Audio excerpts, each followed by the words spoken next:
আপনার একটু অবিমৃষ্যকারিতা হয়েছে, বললাম আমি হর্ষবর্ধনকে। মানে ওইভাবে কথা বলাটা ঠিক হয়নি। ওই লোকটা আসলে এক ডিটেকটিভ, আপনার টাকা কড়ির খোঁজ খবর নিতেই তো এসেছিল। অ তো তাতে ওর লাভ? মানে ওকে কি আমার টাকা কড়ির ভাগ দিতে হবে নাকি? গভর্নমেন্ট থেকে ওকে লাগিয়ে থাকবে হয়তো, ইনকাম ট্যাক্সের তরফ থেকেও হতে পারে, কিন্তু মুনাফাবাজদের পাকড়াবার চেষ্টা হচ্ছে না আজকাল? আপনি আবার ফলাও করে নিজের মুনাফার কথা জাহির করলেন ওর কাছে, এক কথায় মুন অফার করলেন, চাঁদ তুলে দিলেন ওর হাতে। কিন্তু আপনি এটাকে দাদার অবিমিশ্রকারিতা কেন বলছেন বলুন তো?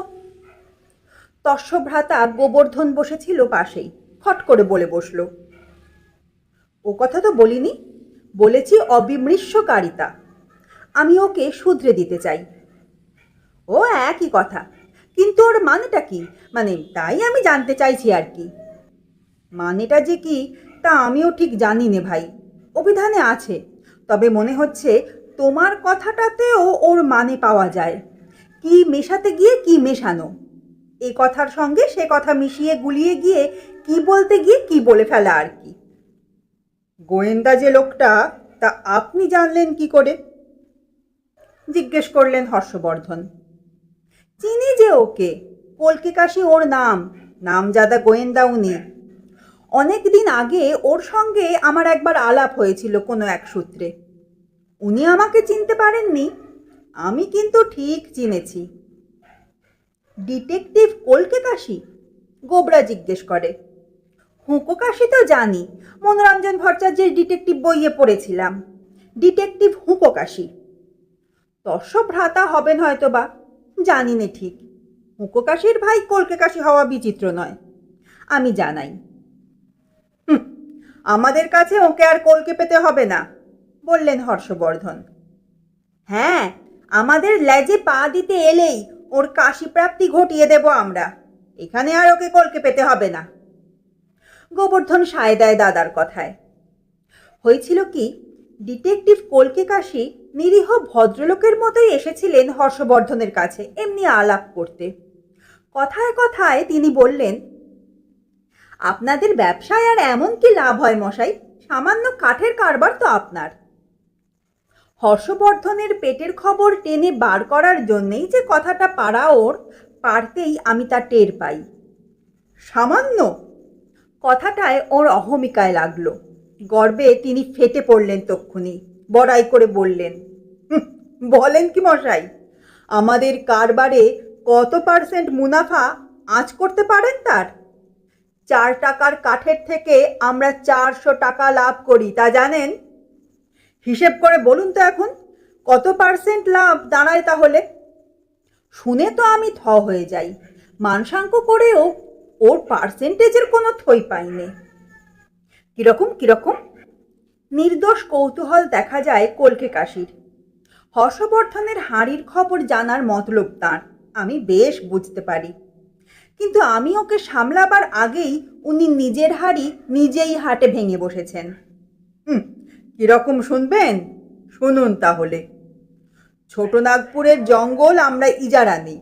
জঙ্গলকে জঙ্গল, ওই সব জঙ্গল বরাবর চলে গেছে মধ্যপ্রদেশের সেই দণ্ডকারণ্য অবধি।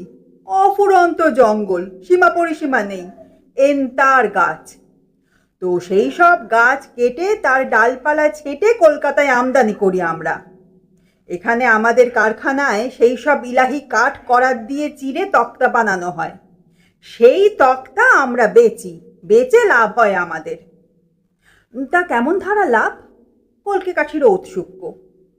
তাহার কি আর ইয়ত্তা আছে নাকি? জঙ্গলকে জঙ্গল ইজারা নেই বললাম না, নিলাম ডেকে ইজারা নেওয়া হয়। গাছ প্রতি আমাদের পড়তা পড়ে এই ধরুন 4 টাকার মতন। তো সেই 4 টাকার গাছের তক্তা বেচে পাই অন্তত 400 টাকা।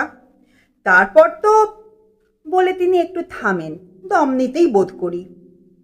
তারপর কলকে কাশি উস্কে দেন ওকে, নতুন উদ্যম দেবার জন্যই বোধ হয়। দম পেয়ে তিনি নতুন করে শুরু করেন আবার। তো তারপর ওই সব তক্তার থেকে যদি আমরা আলনা, আলমারি, দেরাজ, ডেস্ক, টেবিল, চেয়ার, খাট, পালঙ্ক ইত্যাদি নানান আসবাবপত্র বানিয়ে বেচি, তাহলে গোড়াকার সেই 4 টাকার মুনাফাই হয়ে দাঁড়াবে 4,000 টাকা। কি বুঝলেন এবার? না না, এর মধ্যে শ্রমের প্রশ্ন রয়েছে, যে লেবারটাও ধরতে হবে। এইসব বানাতে কারিগরদের মজুরি দিতে হয় না? তাদের চার্জও তো 4 গুণ এখন। মুনাফার সবটাই তো আপনার সেবায় নয় মশাই, দেবার দিকটাও তো রয়েছে আবার। ওর কথার বিপক্ষে বলে ওর পক্ষ সমর্থনের প্রয়াস আমার। হ্যাঁ, তা আছে, মেনে নেন হর্ষবর্ধন। হ্যাঁ, তা আছে বই কি, সেটাও ধর্তব্য ওই সঙ্গেই। তবে তা ধরেও বিস্তর মুনাফা হয়, তাই না? কলকে কাশি ওকে দম দেন আবার। হ্যাঁ, তা তো হয়ই, না হয়ে কি আর যায় মশাই, যাবার জো কি? তা এত টাকা আপনি রাখেন কোথায়? আনাড়ির মতোই জিজ্ঞাসা কলকে কাশির, একটু যেন বিস্ময়ের সুরেই। টাকা কি আবার রাখা যায় নাকি? রাখতে পারে কখনো কেউ? আপনা থেকেই তো উড়ে যায় টাকা, টাকার যা দস্তুর। হ্যাঁ, কেমন করে যায় কে জানে, গোবরা সায় দেয়, আসতে না আসতেই চলে যায়। কি করেন এত টাকা দিয়ে?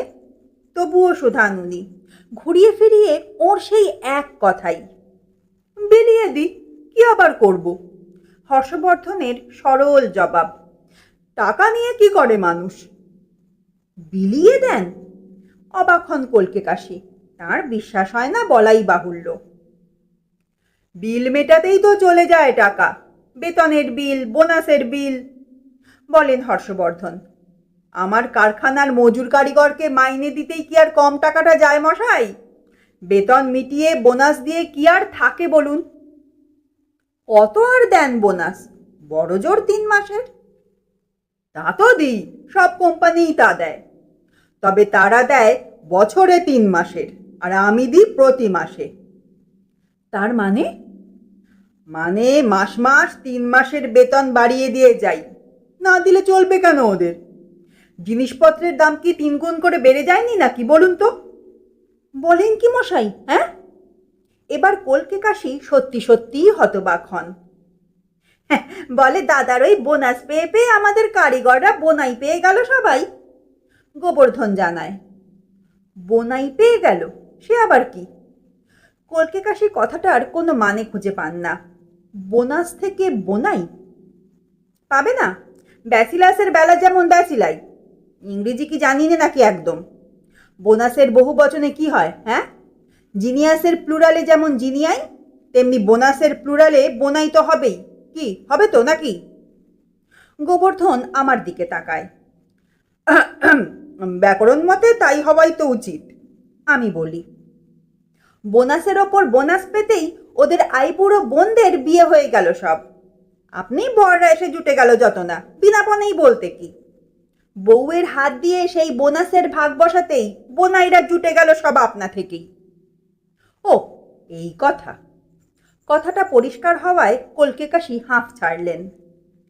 তাহলেও বাড়তি টাকার অনেকখানি তো মজুদ থেকে যায়, তো সেসব টাকা রাখেন কোথায়? ব্যাংকে না বাড়িতে? সেসব তিল তিল করে জমলেও তো তাতাল হয়ে ওঠে একদিন। আপনাদের সেই বিপুল ঐশ্বর্য তাহলে? আসলে অরণ্যেই ওদের ঐশ্বর্য। কথাটা আমি ঘুরিয়ে দিতে চাই। ঐশ্বর্য কি আর ওদের বাড়িতে আছে না বাড়িতে থাকে? আর জমিয়ে রাখবার দরকারটাই বা কি? গোটা অরণ্যভূমি তো ঐশ্বর্য ওদের, বনস্পতি রূপে জমানো। কাটা গাছই টাকার গাছ বলে উদাহরণ দিয়ে কথাটা আরো পরিষ্কার করি আমি। এই যেমন মরা মরা জপতে জপতেই রাম হয়ে দাঁড়ায়, তেমনি কাটা উল্টোলেই টাকা হয়ে যায় মশাই। মানে কাটা গাছই উল্টে দিলে টাকা দেয় কি না? টাকার গাছ তখন আর কি। বুঝেছি বলে ঘাড় নেড়ে কলকে কাশি চার দেখান। আবার আপনাদের বাড়ি তো সেই গৌহাটি না কোথায় যেন বললেন না? মানে আসাম থেকেই তো আসা আপনাদের এখানে, কি তাই তো নাকি? তা আসামের বেশিরভাগই তো অরণ্য, তাই নয় কি? তাহলে বোধ হয় সেই অরণ্যের কাছাকাছি কোথাও, মানে আপনাদের বাড়ির কাছেই হয়তো কোনো গভীর জঙ্গলেই জমানো আছে, তাই না? কলকে কাশির কথায় হর্ষবর্ধনের কোনো সাড়া পাওয়া গেল না আর। তিনি শুধু বললেন, বলেই কেমন ধারা গুম হয়ে যান।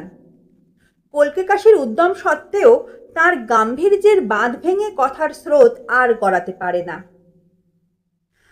আচ্ছা, নমস্কার, আজ আমি আসি তাহলে, বলে উঠে পড়েন।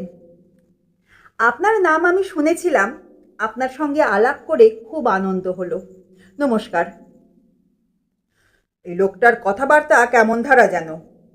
কলকে কাশি গেলে পর মুখ খুললেন হর্ষবর্ধন। আমাদের টাকা কড়ির খোঁজ খবর পেতে চায় লোকটা। হ্যাঁ গো দাদা, কেমন যেন রহস্যময়, গোবরা বলে। তখন আমি ভদ্রলোকের রহস্য ফাঁস করে দিই, জানাই যে ওই কলকে কাশি কোনো কেউকেটা লোক নন, ধুরন্ধর এক গোয়েন্দা। সরকার এখন কালোবাজারের টাকার সন্ধানে আছে কিনা, কোথায় কে কত কালো টাকা কালো সোনা জমিয়ে রেখেছে, এই সব আর কি। কালো সোনা তো আফিংকেই বলে মশাই, সোনার দাম এখন আফিংয়ের সমান। দাদার টিকা আমার কথার ওপর। আমার কি আফিংয়ের চাষ নাকি মশাই? হ্যাঁ, আবার কেষ্ট ঠাকুরকেও কালো সোনা বলে থাকে কেউ কেউ। তস্যভ্রাতার টিপ্পনি দাদার ওপরে। হ্যাঁ, কালো মানিকও বলে আবার। আসলে এখনকার দিনে কালো টাকা তো কেউ আর বার করে না বাজারে, সোনার বার বানিয়ে লুকিয়ে কোনোখানে মজুদ করে রাখে, বুঝেছেন কিনা? আমি বিশদ ব্যাখ্যা করি তখন। আপনারা কালো বাজারে মানে কাঠের কালো বাজার করে প্রচুর টাকা জমিয়েছেন, সরকার বাহাদুরের সন্দেহ সেটা। তাই তার আঁচ পাবার জন্যেই এই গোয়েন্দা প্রভুটিকে লাগিয়েছেন আপনার পেছনে। ও, তাহলে তো বেশ গনগনে আঁচ মশাই মানুষটার, গোবর্ধন বলে। না চলে তো বিশ্বাস নেই, বাঁচন নেই আমাদের। সর্বনাশ করেছেন দাদা। হর্ষবর্ধনের প্রায় কাঁদার উপক্রম। আপনি ওই লোকটাকে আসামের অরণ্য দেখিয়ে দিয়েছেন আবার। এমন সময় টেবিলের ফোন ক্রিং ক্রিং করে বেজে উঠল ওর।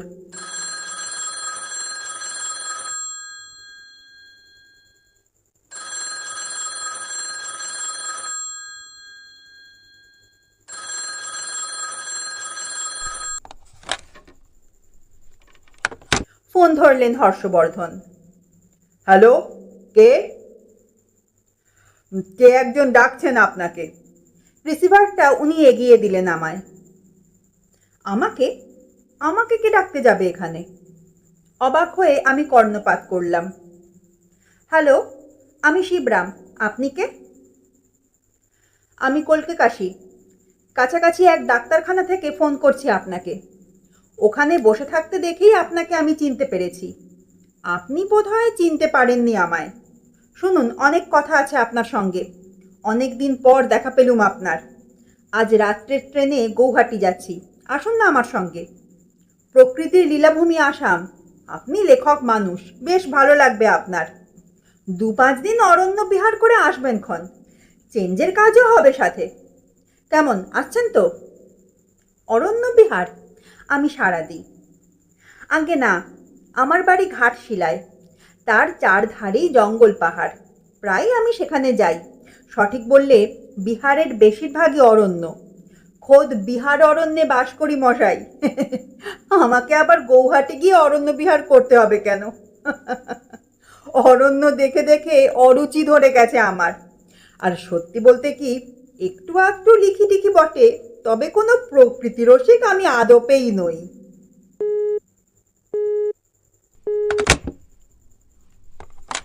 ফোন রেখে দিয়ে হর্ষবর্ধনকে বললাম, ওই ভদ্রলোক মানে কলকে কাশি ফোন করেছিলেন এখন।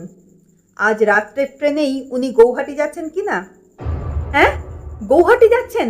বলেন কি? হ্যাঁ, আতঙ্কিত হন হর্ষবর্ধন। সেরেছে তাহলে, এবার আমাদের সর্বনাশ রে গোবরা।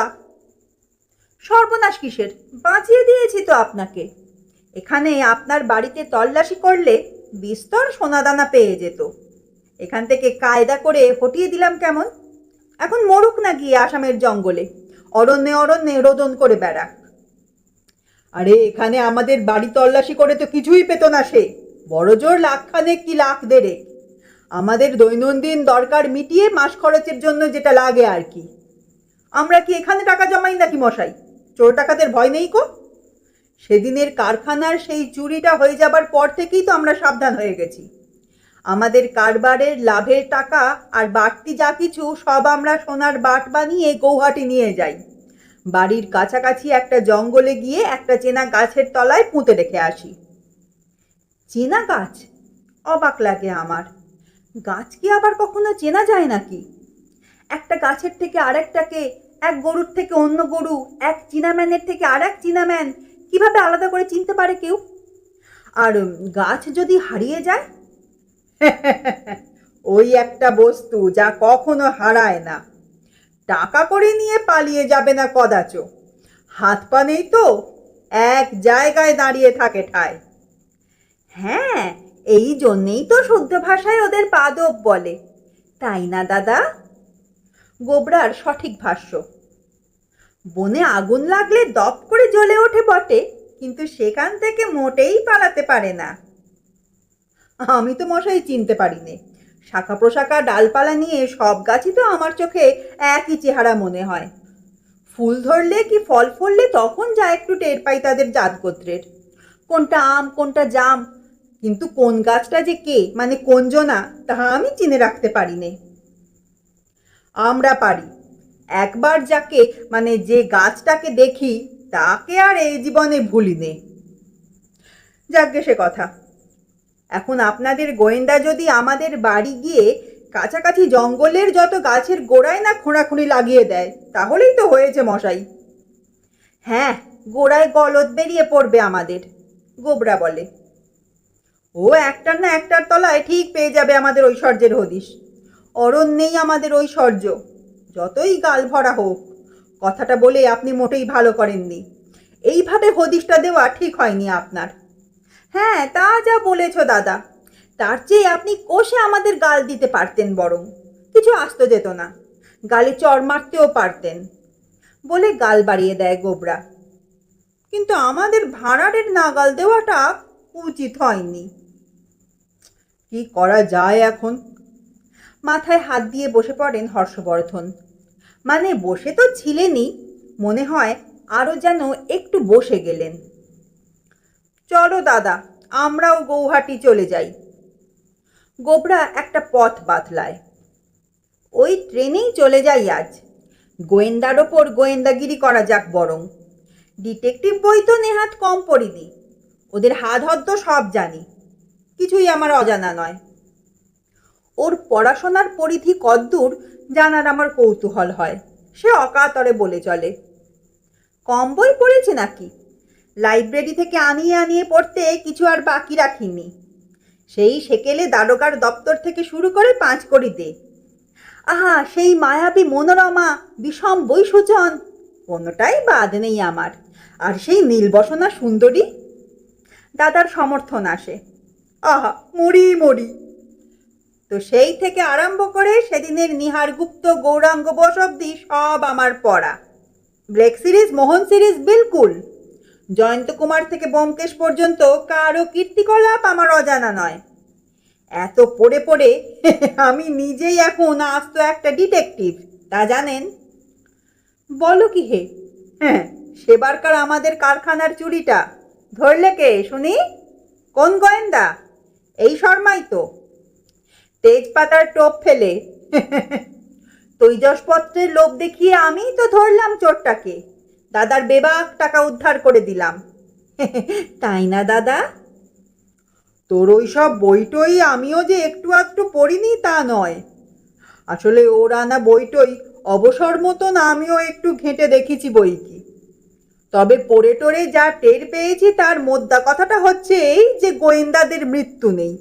তারা আপনার ওই আত্মার মতোই অজর, অমর, অবিনশ্বর, অকাট্য, অবিদ্ধ। অকাট্য, অবিদ্ধ? হ্যাঁ, তলোয়ারে কেটে ফেলা যায় না, গুলি দিয়ে বিদ্ধ করা যায় না, মেরে ফেলা তো অসম্ভব। কানের পাশ দিয়ে চলে যাবে যত গোলাগুলি। আপনি হয়তো এই পরিচ্ছেদে দেখলেন যে হতভাগা খতম হলো, আবার পরের পরিচ্ছেদেই দেখবেন ফের বেঁচে উঠেছে। অকাট্য, অবিদ্ধ, অখাদ্য। তাহলে চলো দাদা, আমরাও ওকে টের পেতে না দিয়ে ওই ট্রেনেই চলে যাই আজকে। গুলি না করেও গুলিয়ে দেওয়া যাক ওকে। আসল জায়গার থেকে ভুলিয়ে অন্য জঙ্গলে নিয়ে গিয়ে ছেড়ে দিয়ে আসবো, দেখো তুমি। এতক্ষণে দাদা যেন একটু আশ্বস্ত হলেন বলে মনে হলো। হাসি মুখে বললেন, যাব তো, কিন্তু যাচ্ছি যে ও যেন তার টের না পায়।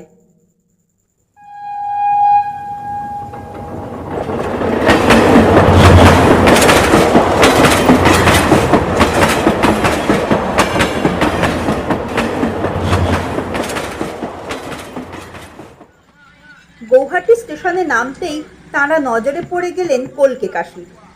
কলকে কাশি তাঁদের যে দেখতে পেয়েছে সেটা তাঁরা লক্ষ্য করলেন বটে, কিন্তু তাঁরা যে লক্ষ্মীভূত হয়েছেন সেটা তাকে টের পেতে দিলেন না একেবারেই। নজরই দিলেন না একদম তার দিকে।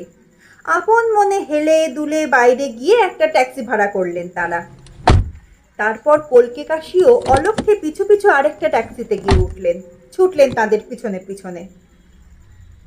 হর্ষবর্ধনের গাড়ি কিন্তু কোনো জঙ্গলের ত্রিসীমানায় গেল না, আর তাদের বাড়ির চৌহদ্দির ধারে তো নয়। অনেক দূর গিয়ে একটা ছোটখাটো পাহাড়ের তলায় গিয়ে খাড়া হলো গাড়িটা। ভাইকে নিয়ে নামলেন হর্ষবর্ধন। ভাড়া মিটিয়ে মোটা বকশিস দিয়ে ছেড়ে দিলেন ট্যাক্সিটা। কলকে কাশিও নেমে পড়ে পাহাড়ের পথ ধরে দূর থেকে অনুসরণ করতে লাগলেন ওদের। আর চোখে পিছনে তাকিয়ে দাদা বললেন ভাইকে, ছায়ার মতন আসছে লোকটা, খবরদার ফিরে তাকাস নে যেন। পাগল হয়েছ নাকি দাদা? তাকাই আর তাক পেয়ে যাক। দাদার মতন গোবরাও যেন আজ নব্য চেহারায়। দু ভাই এখানেই ওকে আজ নিকেশ করে যাব। কাকচিল কেউ টের পাবে না, সাক্ষী সাবুত থাকবে না কেউ। শকুনি গৃধিনীতে খেয়ে শেষ করে দেবে কালকে। কাজটা কিন্তু খুবই খারাপ ভাই, সত্যি বলছি। দাদার অনুযোগ। কিন্তু কি আর করা যায় বল, ও বেঁচে থাকতে আমাদের বাঁচন নেই, আর আমাদের বেঁচে থাকাটাই যখন বেশি দরকার অন্তত আমাদের কাছে, তখন ওকে নিয়ে কি করা যায় আর। তবে ওকে আদৌ মারা যাবে কিনা সন্দেহ আছে। এখনো পর্যন্ত কোনো বইয়ে একটা গোয়েন্দাও মরেনি কখনো। কিন্তু বাবার যেমন বাবা আছে তেমনি গোয়েন্দার উপরেও গোয়েন্দা থাকে, জানায় গোবরা। আর তিনি হচ্ছেন খোদ এই গোবর্ধন। খোদার ওপর খোদকারি হবে আজ আমার। ব্লেক আর স্মিথের মতোই গোবরা দাদাকে নিজের সাকরেত বানাতে চাইলেও হর্ষবর্ধন অন্য রূপে প্রকট হন। গোঁফ মুচড়ে বলেন, তুই যদি গোবর্ধন তাহলে আমি সাক্ষাৎ শ্রীকৃষ্ণ, স্বয়ং গোবর্ধনকে ধারণ করে রয়েছি। বলে ভাইয়ের হাত ধরে বলেন, আয় আমরা এই উঁচু ঢিবিটার আড়ালে গিয়ে দাঁড়াই, একটু গা ঢাকা দিই। লোকটা এখানে এসে আমাদের দেখতে না পেয়ে কি করে সেটা একটু দেখা যাক। কলকে কাশি বরাবর চলে এসে কাউকে দেখতে না পেয়ে সোজা পাহাড়ের খাড়া দিকটার দিকে কিনারায় গিয়ে পৌঁছান। দেখেন যে তার ওধারে আর পথ নেই, অতল খাদ। তার খাদ্যরা বিলকুল গায়েব। তাকিয়ে দেখেন চারদিকে, দুই ভাইয়ের কারোরই কোনো পাত্তা নেই। গেল কোথায় তারা? এমন সময় যেন মাটি ফুঁড়েই তারা দেখা দিল হঠাৎ। কলকে কাশি সাড়া পেলেন পেছন থেকে, হাত তুলে দাঁড়ান। ফিরে তাকিয়ে দেখেন দুই মূর্তিমান দাঁড়িয়ে, যুগপৎ শ্রী হর্ষ এবং শ্রীমান গোবর, বর্ধন ভ্রাতৃদ্বয়, দুজনের হাতেই দোনলা পিস্তল। এবার আপনি আমাদের কবজায় কলকে কাশি বাবু। হাতের মুঠোয় পেয়েছি আপনাকে, আর আপনার ছাড়ার নেই। বিস্তর জ্বালিয়েছেন, কিন্তু আর আপনি আমাদের জ্বালাতে পারবেন না। দেখছেন তো আমাদের হাতে এটা কি? হর্ষবর্ধন হস্তগত বস্তুটি প্রদর্শন করেন। সব জ্বালা যন্ত্রণা খতম হবে এবার, আমাদেরও আপনারও। একটু ভুল করছেন হর্ষবর্ধন বাবু। জানেন কি, আমাদের গোয়েন্দাদের কখনো মৃত্যু হয় না। আমরা অদাহ্য, অভেদ্য, অমর। জানি বই কি, পড়েছি বইয়ে। আপনারা অসাধ্য, অকাট্য, অখাদ্য ইত্যাদি ইত্যাদি, কিন্তু তাই বলে আপনারা কিছু অপত্য নন। দুপা আগ বাড়িয়ে তাকিয়ে দেখুন একবার, আপনার সামনে অতল খাদ, মুহূর্ত বাদেই ওই খাদে পড়ে ছাতু হতে হবে আপনাকে। পালাবার কোনো পথ নেই। ওই পতন অপ্রতিরোধ্য। কিছুতেই আপনি তা রোধ করতে পারবেন না। সব হতে পারেন, কিন্তু আপনি তো অপত্য, মানে অপতনীয় নন। আপনাকে প্রজাপুঞ্জের মতো অপত্য নির্বিশেষে আমরা পালন করব, গোবর্ধন জানায়। বেশিরভাগ বাবাই যেমন ছেলের অধঃপতনের মূল, মানে মানুষ করবার ছলনায় তাকে অপমৃত্যুর মুখে ঠেলে দেয়, ঠিক তেমনি ধারাই প্রায়। আপনাকে পুঞ্জীভূত করে রাখবো পাহাড়ের তলায়, হাড় মাস সব এক জায়গায়। নিন নিন, পায়ে পায়ে এগিয়ে যান এইবার, হর্ষবর্ধনের হুকুম। খাদের ঠিক কিনারায় গিয়ে খাড়া হন। নিজে ঝাঁপিয়ে পড়বার সাহস আপনার হবে না আমি জানি। আপনাকে ধাক্কা মেরে ফেলে দেব আমরা। এগোন এগোন, নইলে কিন্তু এই দুরুম। অগত্যা কলকে কাশি কয়েক পা এগিয়ে কিনারাতেই গিয়ে দাঁড়ান। হাত ঘড়িটা কেবল দেখে নেন একবার। ঘড়ি দেখে আর কি হবে স্যার, অন্তিম মুহূর্ত আসন্ন আপনার। দাদা বলেন, এই গোবরা, চারধারে একবার ভালো করে তাকিয়ে দেখ তো, কোনো পুলিশ টুলিশ বা কারোর টিকি দেখা যাচ্ছে নাকি কোথাও। উঁচু পাহাড়ের ওপরে দাঁড়িয়ে গোবরা নজর চালায় চারধারে। না দাদা, কেউ কোথাও নেই। পুলিশ তো দূরে থাক, 4 মাইলের মধ্যে জনমনীষীর চিহ্নও নেই। একটা পোকামাকড়ও নজরে পড়ছে না আমার। এই খাদটা কতটা নিচু হবে রে? দাদা শুধোয়। ধারে গিয়ে দেখে আয় তো। তা 500 ফুট তো বটেই, আজ পায় গোবরা। কোথাও কোনো ঝোপঝাড় বা গাছের শাখা প্রশাখা লতাগুল্ম কিছু বেরিয়ে টেরিয়ে নেই তো, মানে পতন রোধ করতে পারে এমন কিছু? কোথাও কোনো ফ্যাকড়ায় লোকটা আটকে যেতে পারে কিনা চেষ্টায়, এমন কোনো ইতর বিশেষ আছে কিনা ভালো করে দেখতো। না গো দাদা, বিলকুল ন্যাড়া এই খাড়াইটা, আটকাবার মতন কোথাও কিছু নেই গো। বেশ, আমি রিভলভার তাক করে আছি। তুই লোকটার পকেট টকেট তল্লাশি করে দেখতো এইবার। কোনো প্যারাশুট কি বেলুন ফেলুন কিছু লুকিয়ে রাখেনি তো কোথাও? এক পকেটে একটা রিভলভার আছে দাদা, বার করে নে এক্ষুনি। আর অন্য পকেটটায়? এতে একখানা রুমাল, ওটাও নিয়ে নে। কে জানে বাবা, ওটাকেই হয়তো ফুলিয়ে ফাঁপিয়ে প্যারাশুটের মতো বানিয়ে নিয়ে দুর্গা বলে ঝুলে পড়বে শেষটায়। কিছুই বলা যায় না, ওদের অসাধ্য কিচ্ছু নেই। গোবর্ধন হাসে। রুমালকে আর প্যারাশুট বানাতে হয় না, তুমি হাসালে দাদা, বলে রুমালটাও সে হাতিয়ে নেয়। এখন কোনো ভূমিকম্প টম্প হবে না তোরে? মানে সেরকম কোনো সম্ভাবনা নেই, কি বলিস? একদম না, এ ধারটায় অনেকদিন ওসব হয়নি, আমি শুনেছি। তাহলে এবার তুই রিভলভার বাগিয়ে দাঁড়া, আমি লোকটাকে ছুটে গিয়ে জোরসে এক ধাক্কা লাগাই। ওই কম্মটি করো না দাদা, দোহাই, তাহলে ও তোমায় জড়িয়ে নিয়ে পড়বে, আর পড়তে পড়তেই কায়দা করে আকাশে উল্টে গিয়ে তোমাকে তলায় ফেলে তোমার ওপরে গিয়ে পড়বে তারপর। আর তোমার দেহখানি দেখছো তো, ওই নরম গদির ওপর পড়লে ওর কিচ্ছু হবে না, একটুও লাগবে না। তুমিই ছাতু হয়ে যাবে মাঝখান থেকে দাদা। গৌহাটি এসে আমাকে এমন ভাবে দাদাহারা করো না, তুমি রক্ষে করো দাদা। ঠিক বলেছিস, আমার চেয়ে বেশি পড়াশুনো তোর তো।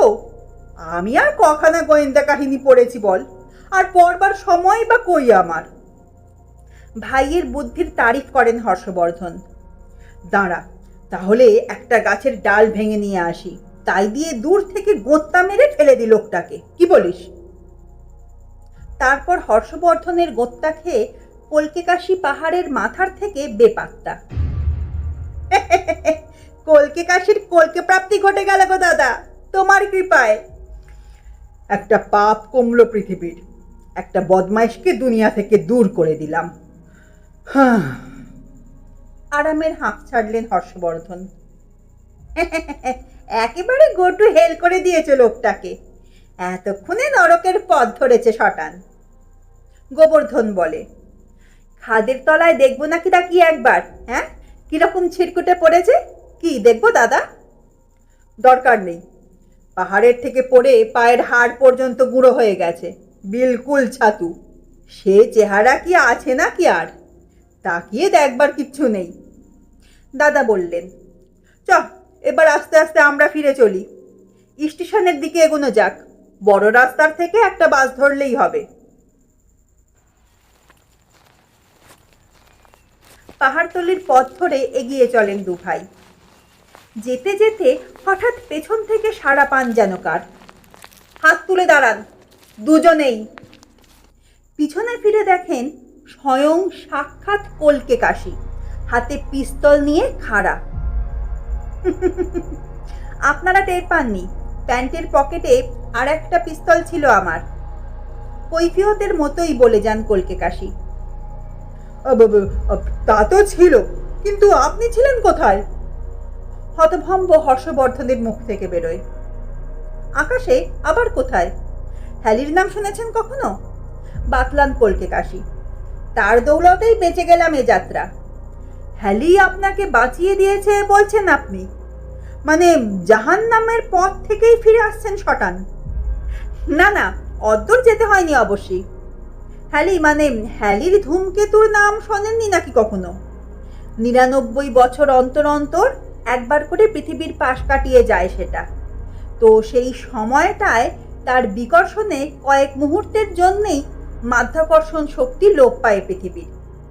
তাই আমি তখন ঘড়ি দেখছিলাম বারবার, হ্যালির ধূমকেতু কখন যায় এধার দিয়ে। আজ তার ফিরে আসার 99তম বছর তো। আর ঠিক সেই সময়েই ফেলেছিলেন আপনারা আমায়। আমাকে আর মাটিতে পড়তে হয়নি আছড়ে। আকাশের গায়ে ভর দিয়ে দাঁড়িয়ে রইলাম ঠায়। আর আপনারা পিছন ফিরতেই পাখির মতন বাতাসে সাঁতার কেটে এসে উঠেছে ওই পাহাড়ে। তারপর থেকেই তো পিছু নিয়েছি আপনাদের। নিন, রিভলভার দুটো লক্ষ্মী ছেলের মতন ফেলে দিন তো এইবার। ব্যাস, এখন হাত তুলে চলুন দুজনে গুটি গুটি, সোজা থানার দিকেই শটাং। 99 বছর অন্তর হ্যালির ধূমকেতু পাশ দিয়ে যায় পৃথিবীর? জানতাম না তো, কখনো শুনিও নি এমন আজগুবি কথা। অবাক লাগে হর্ষবর্ধনের। এখন তো জানলেন, পাক্কা 99 বছর বাদ ধূমকেতুর আসার ধুমধারাক্কার মুখেই আপনার ধাক্কাটা এলো কিনা। তাই দুই ধাক্কায় কাটাকাটি হয়ে কেটে গেল। কি বুঝলেন তো এখন? এর নামই 99 এর ধাক্কা, বুঝলে দাদা? বলল গোবরা।